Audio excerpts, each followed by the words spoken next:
This channel does not promote any violent, harmful, or illegal activities. All content provided by this channel is meant for an educational purpose only.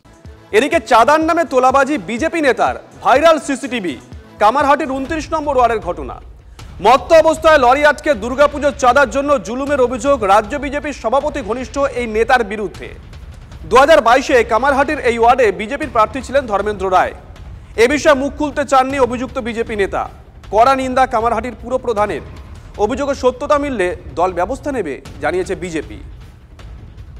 লরিকে দাঁড় করিয়ে, এটা তো সেই আদিম যুগের ব্যাপার। লরি গাড়িকে দাঁড় করিয়ে তাকে টাকা দিতে বাধ্য করানো যে কোনো কারণে এটা মানা যায় না। এবং সেক্ষেত্রে আমি মনে করি যে আমি ইসের সঙ্গে কথা বলবো, টেক্সটবুকের সঙ্গে কথা বলবো, সে যেই হোক, কে কী দল করছে আমার জানার দরকার নেই, কিন্তু এই ধরনের তোলাবাজি কামারহাটিতে করতে দেবো না। বিষয়টা দেখছি খবর নিয়ে, তবে ভারতীয় জনতা পার্টি কোনো তোলাবাজিতে বিশ্বাস করে না। আর তৃণমূলের তোলাবাজির বিরুদ্ধেই ভারতীয় জনতা পার্টি সবসময় লড়ে যায়, আর সেটা আগামী দিনেও লড়বে। অন্যদিকে মুচিপাড়ায় গুলি চালানোর সিসিটিভি প্রকাশ্যে এসেছে। গত শনিবার মুচিপাড়ার প্রেমচাঁদ বড়াল স্ট্রিট এবং রাজা রামমোহন রায় সরণির ক্রসিংয়ে গুলি চলে। বাইকে করে মত্ত অবস্থায় এসে গুলি চালায় দুজন। সিসিটিভিতে দেখা যাচ্ছে স্থানীয়রা আসতেই চম্পট দেয় দুষ্কৃতীরা। যে সিসিটিভি ফুটেজ আপনাদেরকে এই মুহূর্তে আমরা দেখাচ্ছি, এই সিসিটিভি ফুটেজ প্রকাশ করেছেন বিজেপি কাউন্সিলর সজল ঘোষ। গতকাল বাবুঘাট স্ট্যান্ড থেকে দুজনকে গ্রেপ্তার করে পুলিশ। তল্লাশিতে উদ্ধার হয়েছে দুটি গুলি, একটি আগ্নেয়াস্ত্র। ধৃতরা মুচিপাড়ায় গুলি চালানোর ঘটনার সঙ্গে জড়িত এমনটাই জানিয়েছে পুলিশ। গতকালই ৪৮ নম্বর ওয়ার্ডের তৃণমূল কাউন্সিলর বিশ্বরূপ দে দুষ্কৃতীদের গ্রেপ্তারির দাবিতে ডেপুটেশন দিয়েছেন।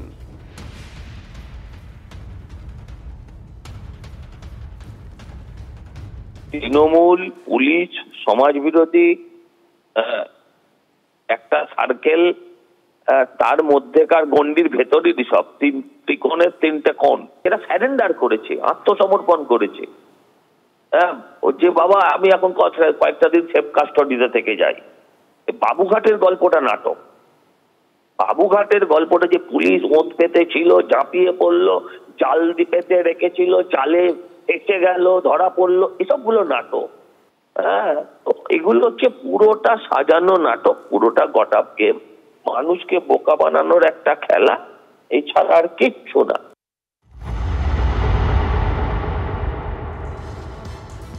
ব্যাক টু ব্যাক আরও একটা বড় খবর, অত্যন্ত তাৎপর্যপূর্ণ। জীবন কৃষ্ণ সাহা গ্রেপ্তার হয়েছেন। ইডির আতশ কাচের নিচে বা জীবন কৃষ্ণের দুর্নীতি চক্রে জড়িতরা। চাকরি কিনতে ধৃত তৃণমূল বিধায়ক জীবন কৃষ্ণ সাহাকে টাকা দেওয়া প্রার্থীদেরকে তলব করল ইডি। নিঃসন্দেহে বড় খবর। জানা যাচ্ছে প্রথম দফায় ২০ জনকে সিজিও কমপ্লেক্সে তলব করেছে কেন্দ্রীয় এজেন্সি। আগামী গোটা সপ্তাহ জুড়ে ২০ জনকে জিজ্ঞাসাবাদ করবেন ইডি আধিকারিকরা। কিভাবে, কার মারফত টাকার লেনদেন হয়েছে, কত টাকা দেওয়া হয়েছিল, সেটাই জানতে চাইবেন ইডি আধিকারিকরা, বলছে সূত্র। ১০০রও বেশি প্রার্থীর কাছ থেকে টাকা নেন তৃণমূল বিধায়ক, দাবি ইডির।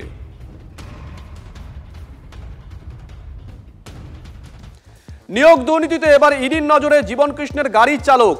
ম্যারাথন জিজ্ঞাসাবাদে বয়ান রেকর্ড চালকের। চাকরি বিক্রির টাকায় বেনামে বহু সম্পত্তি কিনেছেন জীবন কৃষ্ণ, এমনই দাবি করছে ইডি। চালকের নামে দুর্নীতির টাকায় জমি কিনেছেন ধৃত তৃণমূল বিধায়ক, দাবি করেছে কেন্দ্রীয় এজেন্সি। এই নিয়ে তথ্য তালাশে গতকাল সিজিও কমপ্লেক্সে তলব করা হয় জীবনের গাড়ির চালককে। প্রথম নোটিশেই হাজিরা দেন তিনি।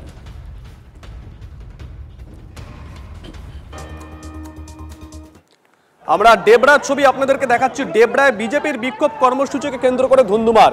বিজেপি কর্মীদের উপর লাঠিচার্জ পুলিশের। ঠিক কি ঘটেছিল ডিটেল নেব। দেবব্রত আমাদের সঙ্গে রয়েছেন। দেবব্রত, ছবি তো আমরা দেখছি, পুলিশ লাঠিচার্জ করছে, লাঠি নিয়ে তেড়ে যাচ্ছে, কিন্তু কি ঘটেছিল তখন? দেখো, যেটা জানা গেছে যে গত কয়েকদিন আগেই শুভেন্দু অধিকারী ঘোষণা করেছিলেন যে ডাক্তার সরেন, আদিবাসী যুবক যে মারা গিয়েছিল ডাক্তার সরেন, এবং যিনি যোগ্যদের তালিকা থাকা সত্ত্বেও না যার মৃত্যু হয়েছিল আদিবাসী সুবল সরেন, এই দুটো মৃত্যুকে কেন্দ্র করেই কিন্তু আন্দোলনের ডাক দিয়েছিল শুভেন্দু অধিকারী বিজেপির পক্ষ থেকে।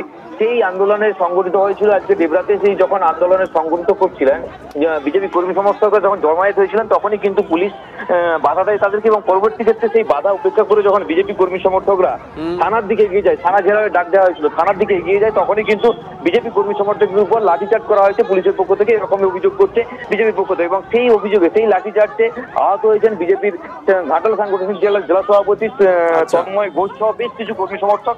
ইতিমধ্যে যদিও তাদেরকে ওখান থেকে থানার সামনে থেকে ছত্রভঙ্গ করে দেওয়া হয়েছে পুলিশের পক্ষ থেকে। ধন্যবাদ।